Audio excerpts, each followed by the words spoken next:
we're coming up. Oh, dang. All right.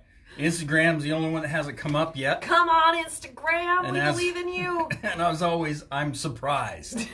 I'm surprised because today, for those of you, Instagram's checking the connection. Come on, Insta. Maybe it's just not a valid connection yet.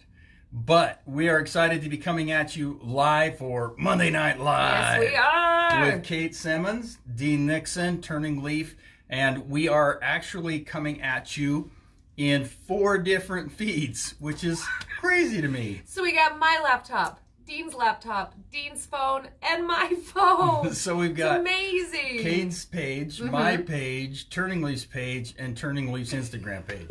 All 2, 3 Facebook feeds. We're trying to get Instagram. And Instagram just does not want to cooperate. So we are excited to spend some time with you today and to talk through some of the cool things that we are seeing, learning, and experiencing.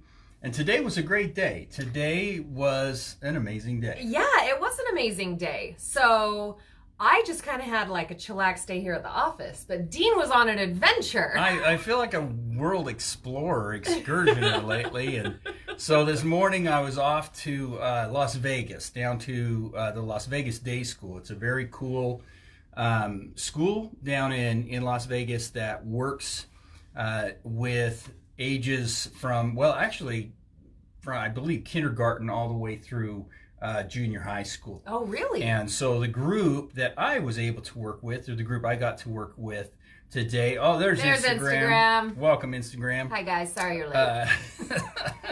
The group I got to work with today is the latter part of elementary and middle and junior high school age kids.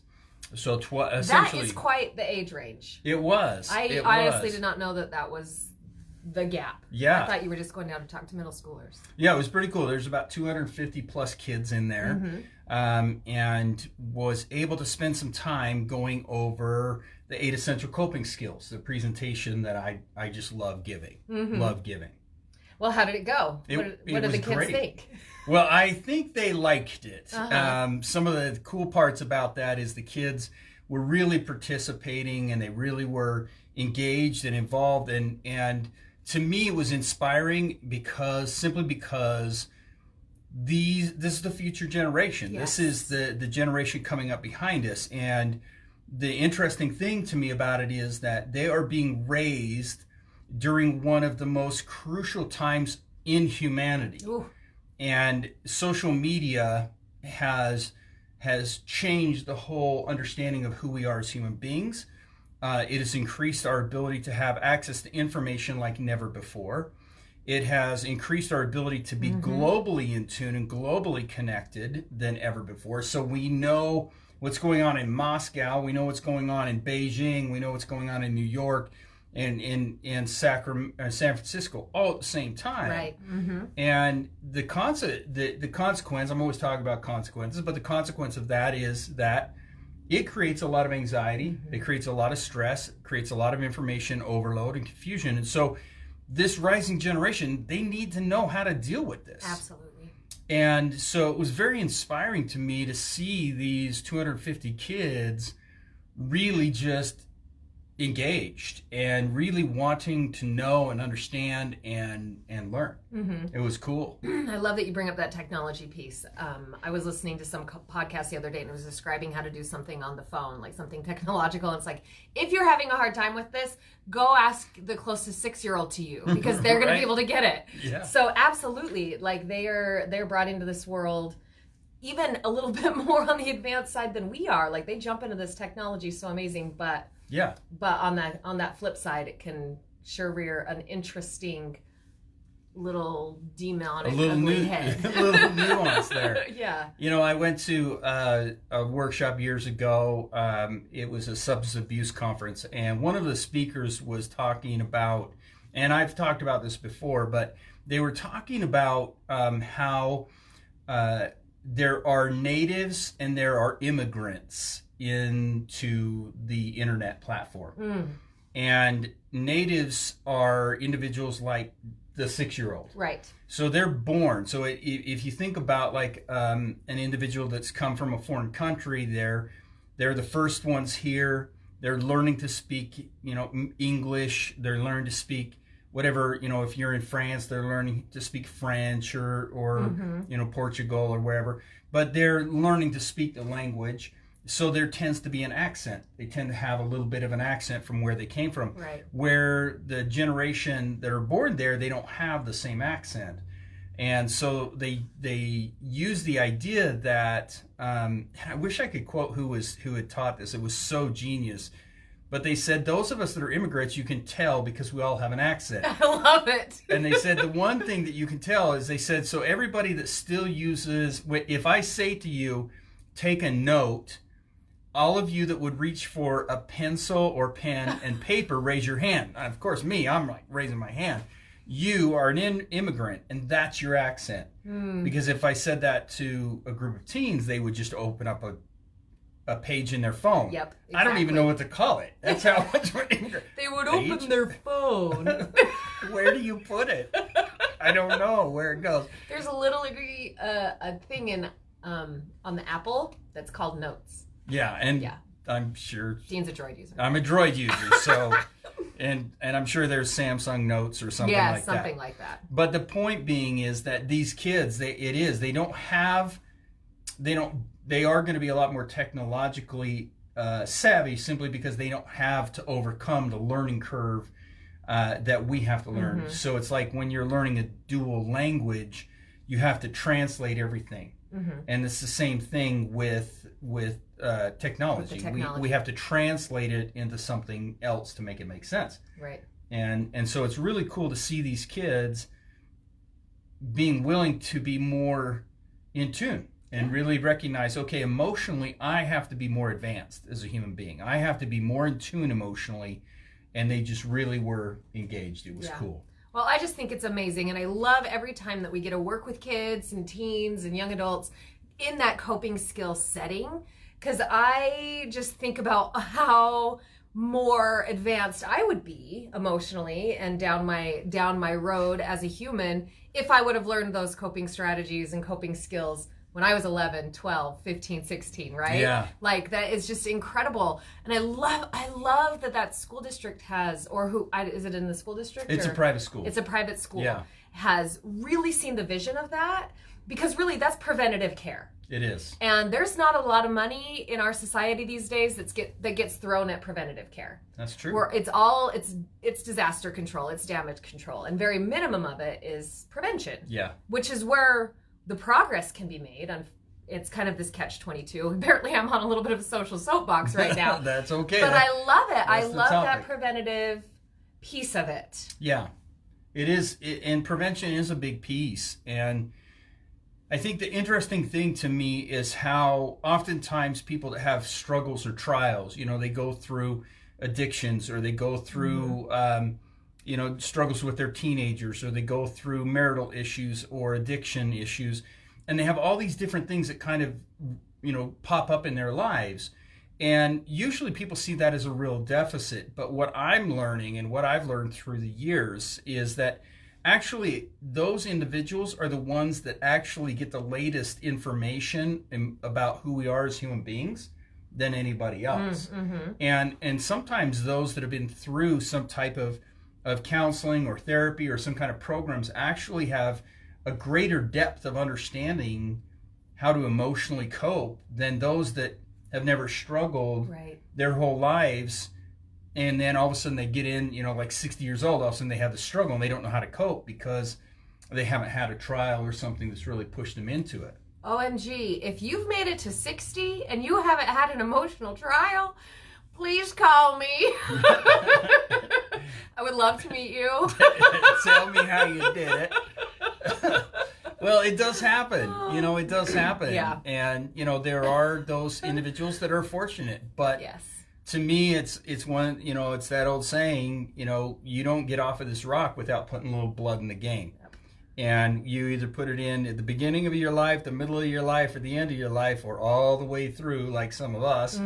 And you wind up, getting the emotional nurturing growth and information that you really desperately need. Right. And welcome to being human. And welcome to being human. I love it. So let's get back to this preventative idea. working with kids, teens, young adults, wherever that they're at in that process, right, in getting those skills engaged and started. Yes. Yeah, there's so many things that we can do as loved ones to help create this. And first, the most important thing we can do is educate ourselves. Yes. That's the only place we can start, really, right? That's the only thing you have control over. Right in the mirror. Yeah. And as a parent, as an uncle, aunt, in an influencer in a young person's life, the best thing you can do is really start reading and really start getting immersed in really good books. And there's a lot of books out there that are in the self-help section, and they're good. But to really find the ones that get to the heart of it and to the meat of it, sometimes you need a little guidance. But that's really, one of the big steps. I think the next step is to really get help through either life coaching. The one thing I love about life coaching is it fits anybody. And it's such a wonderful way to go. It's such a great tool. And so that's you got a message. Thanks, Todd. You're such a good friend. You got a fan. Love it. He's so nice to me. Yeah, Kate's being told how beautiful she is, and I think that's I have this whole 80s vibe going on today. You do have the 80s vibe. I was gonna say that. I waved my hair. I was gonna say that. Getting into it. I mean, this is my era. So it feels normal to me. Wore my Captain America Captain Marvel jacket. Captain Marvel. Yeah. So feeling the 80s. The other thing we can do is we can get our children involved in things. Like the one thing I do love is that for years we had done the teen leadership workshops here at TurningLeaf. A lot of you know that. And we had done it for a period of time. And I took a break. I mean, we took a break for a period of time. I was spread super thin and wasn't able to do it. And Kate came in and she is championing that cause.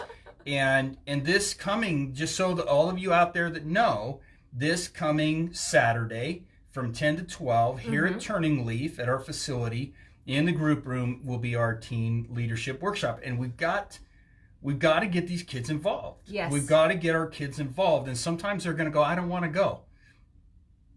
Get them here. I mean, I can't even tell you how many merit badge conferences and how many things I got dropped off at. And my parents were like, swim team and all these things. Like, you're going. Have fun. You're going. And the cool part is they are going to have fun. This week we are going to be working on communication in relationships. Perfect. It's just heading into that Valentine's Day season where it's all about love and communication, right? And I don't know a single teenager that couldn't use some communication skills, right? Amen. And communication is a coping skill. It's one of the one of the 8. One of the 8. It's number 3 on our list. Not in a hierarchy, but it's just as we teach them. But communication, yeah. And for kids, oh my gosh. If any of you have ever sat down and tried to talk to a typical 15-year-old, you know how important coping or communication skills are. Absolutely. So our teen leadership ranges from 11 all the way up to 18. Bring them. I am so excited.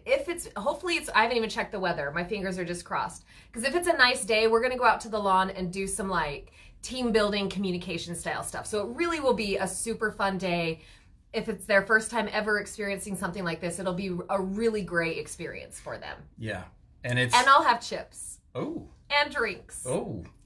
Sprite and lemonade were requested last month, so I will follow through. You are following through. And that's awesome. I won't be here. Dean will be in Salt Lake. My dad's turning 95. Happy birthday, Dad. Happy birthday, yeah. On Thursday, he turns 95 years old. World War II vet, super proud of my father and what he's accomplished in his life. And that's so cool. Yeah, so you always hope that you can make him proud. So he has definitely made me proud. So we've talked about starting with you, right, as the adult influencer in any young adult, teen, kid's life, getting yourself acquainted with these coping mechanisms, right? The next thing that you're going to need to do is start using them. And in such a way that they are actually seen, right? Because we're saying this all the time. Dean's always telling me this anyway. You can't teach what you don't know, right? And then you've also got to model that behavior because going to be so much more impactful than just sitting down and having a conversation or a lecture about, hey, this is how we use focus as a coping skill, right? To actually put it into practice so that they can see it in action. Right. Is the game changer. Yes, it is, and it's so important. I see us as parents, and I'm just as guilty as the rest. Is the do as I say, not as I do moments in our lives, and we've all had them. But this is one of those opportunities to model the behavior, and it's super hard to understand how to apply something. And it's cool to be told, it's cool to be taught, it's cool to go to a workshop and have somebody teach you how to do all these things. But if at home we're not putting that into play and they don't know how to put it in the safest space they have, which is home. Home's supposed to be the safest place. This is the place where I practice all these coping skills. This is where I practice all these tools. And if that isn't happening there, then we're breaking down the system that we're working so hard to build. Yeah, absolutely. And really, ladies and gentlemen, I think that you probably employ a lot of these different coping skills in your life. Yes. And it may just be a matter of actually vocalizing it, right? Like, I'm pretty frustrated right now, or I'm having a hard time with this particular piece of my life right now. So I'm going to use a different coping skill today. I'm going to try evidence. I'm gonna list 5 things and say these things out loud, so that because we can't hear your thoughts, unfortunately, and fortunately for most of us, we can't read each other's minds, right? So to be able to articulate that out loud, so that those around you can, especially those little ears that are really quite impressionable, will be like, oh wow, maybe I can try that. Yeah. Yeah, especially if you're using it with a sibling or a co-parent or somebody that you're working with, and they can see that. One of the things that and I do not remember, so forgive me, I don't remember the statistic, but I do know that children with parents that have a higher communication IQ are more successful in getting their needs met and moving forward through the school system, through job interviews, through a lot of different things. And so the more that we as parents, all the way up the ladder. All the way up, and I don't, again, I do not remember the stats on it, but I do know that we as parents, we can increase our communication IQ, and that's a really important tool. So I'm glad you're doing this workshop. Thanks, Steve. It's going to be super cool. I'm glad you're going down to the day school. It was cool. It was cool, and it's been great to go there. So I want to put a shout out to all the Las Vegas Day School people, and thank you for having us come down and be a part of that path and a part of that journey. So those of you that are on other feeds, we've got Kate's Kate's feed up top. Shout out up top. They're up higher, and we've got so many different feeds all the way as we're coming through. I do want to encourage you to go to our YouTube channel, which is TurningLeaf Wellness Center, and you have to search it right now because we need more followers until subscribers. I should say. I know all the different platforms have their own different language, so don't forget TurningLeaf is one word, and it has our green leaf logo right there. There is another TurningLeaf Wellness Center or some other part of the country. It's in Michigan, of all places. It's in Michigan. That's amazing. That's cool. So you'll find us, and it's just a lot of Dean and I. Well, it's our Monday Night Lives. It's all of our Monday Night Lives for the last almost going on year and 3/4, maybe. Yeah. So there's a lot of good insight. So if you're looking for the segment on coping skills, that's a great place to find it. Yes. Also, you can go to the TurningLeaf Wellness Center Facebook page and go and click on videos, and it'll pull all of those up. Yep. But I do want to challenge you to do that. I do want to challenge you to work on finding these pieces of information so that we can educate and we can help our young men and women. Again, I'm going to lean into the soapbox with the last minute we have here is, this is our rising generation, and if we're not paying attention, these are individuals that we will not get the information, the tools, and the ability to really do what they need to do. I am so much more acutely aware of it now that I have grandchildren. And I started thinking, how are my grandkids going to be coping, and who's going to be teaching them to cope besides me? You know, I've got maybe a good another, if I'm lucky, 40 years to walk this planet, according to my dad's according genes. To your dad. But that's not a lot of time. 40 years is going to go, so the last 40 years just disappeared. And so to be able to be an influencer in your children's lives and in your grandchildren's lives and in your siblings and other lives, you've got to educate yourself. Yes. You've got to educate yourself. So let us help. Like and share our videos. Put a follower, is that right? At Go YouTube? Subscribe to YouTube. Subscriber. We would really be so grateful. Friends, and you got followers, and you got subscribe. Anyway. I don't know what it's called on Twitter. Oh, good gravy. We haven't even touched that platform. No, we haven't. Hello, Mike. Oh, hi, Mike. Thank you for all the shout outs. Thank you for tuning in every week. You guys inspire us and keep us moving forward. A lot of gratitude to the great Kate Simmons. An amazing individual, and thank you for everybody that watches. Yep. You guys have a wonderful week, and we will see you next Monday Night Live. Bye. Bye. I'll go high. You're going high. Okay. You go there. I got low. All right.